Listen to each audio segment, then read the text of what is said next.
de la santé publique, le docteur Manaouda Malachi et ses collaborateurs sur des braises ardentes.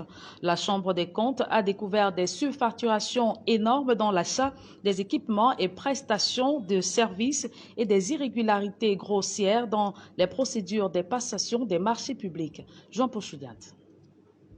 Le passage des enquêteurs de la Chambre des comptes de la Cour suprême du Cameroun a fait mouche dans la gestion des milliards de francs CFA alloués au ministère de la Santé publique pour son plan de riposte contre la pandémie Covid-19.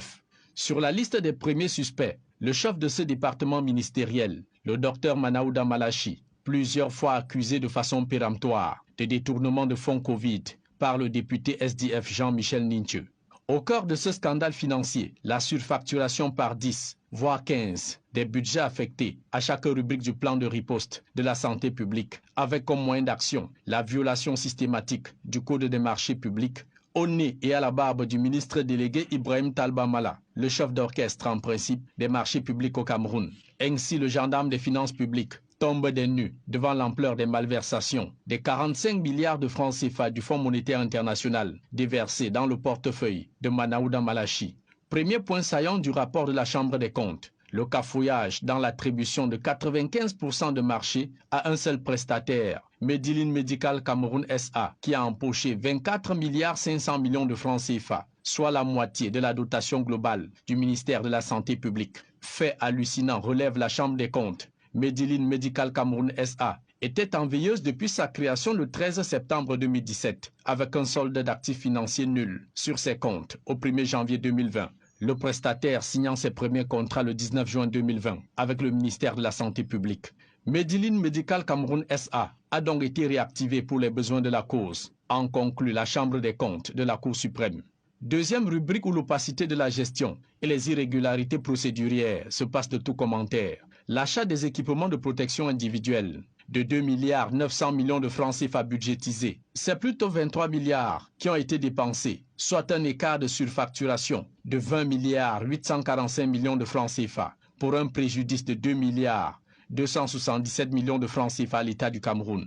Autre, venez voir l'acquisition des équipements médicaux de prise en charge des patients Covid-19 de 4 milliards 800 millions de francs CFA. Les gestionnaires de cette rubrique ont délibérément porté l'enveloppe à 11 milliards 154 millions de francs CFA, soit un écart de plus de 5 milliards de francs. Dans ces investigations, un délit d'initié ahurissant, l'attribution de 5 marchés de 800 millions de francs CFA au sieur Abakar Sidiki Diaby, promoteur de 3 entreprises et par ailleurs un membre de la famille du président du groupe de travail, Ousmane Diaby, chef de la division des projets au ministère de la Santé publique, qui avait roulé dans la farine, Feu Alim Ayatou, secrétaire d'État chargé des épidémies et pandémies au moment des faits.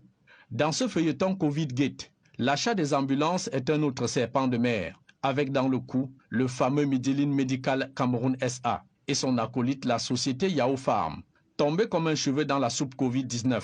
Pourtant ne figurant nulle part dans la shortlist des entreprises préqualifiées pour la fourniture des ambulances.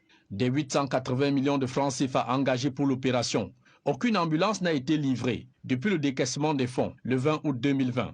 7 mois qu'on attend les ambulances ne viennent pas. Autre découverte de la Chambre des comptes, le flou artistique entretenu dans l'aménagement des centres de mise en quarantaine, dans les logements sociaux de Douala et Yaoundé et les aéroports. 141 millions de francs CFA payés pour plusieurs marchés fictifs, noyés dans des irrégularités procédurières d'envergure, à l'instar des marchés livrés sans procès verbal de réception. Quant à la rubrique du renforcement des mesures barrières, le budget de 70 millions de francs CFA arrêté a été quadruplé à 384 millions de francs, soit un gap de 314 millions 500 000 francs CFA.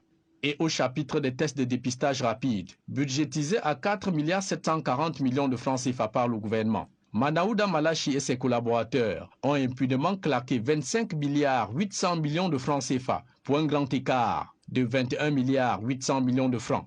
D'un test Covid acheté à 7 000 francs aux fabricants, il est facturé à l'État à 17 000 francs. Magloire Mbaga Tangana du commerce est au banc des accusés pour son manque d'objectivité dans la validation du prix proposé par son collègue de la santé publique. Dans ce dossier sulfureux, qui secoue tout le ministère de la Santé publique. Les détournements de fonds et irrégularités s'étendent à tous les districts de santé du pays, avec la distraction de la rémunération des personnels sanitaires affectés au Covid et autres abus dans la répartition des fonds pour la sensibilisation communautaire. Loin d'être exhaustives, les malversations ont touché les 750 millions de francs CFA affectés à la gestion de la mise en quarantaine des premiers voyageurs covidés arrivés au Cameroun en tout début de la pandémie. Des centaines d'entre eux n'ont pas été convenablement pris en charge, comme prévu. Épique du scandale dans ce dossier, les propriétaires des hôtels réquisitionnés en son temps réclament encore 53 millions de francs CFA. Les enquêtes tant souhaitées ont finalement eu lieu et les détournements révélés à Mondovision des petites et grosses têtes pourraient donc tomber d'ici là. Conformément à la correspondance du ministre d'État secrétaire général de la présidence de la République, Ferdinand Ngongo, demandant au ministre Laurent Esso de la Justice de traquer tous les auteurs, co-auteurs et complices de détournement des 180 milliards de francs CFA du FMI pour la lutte contre le coronavirus.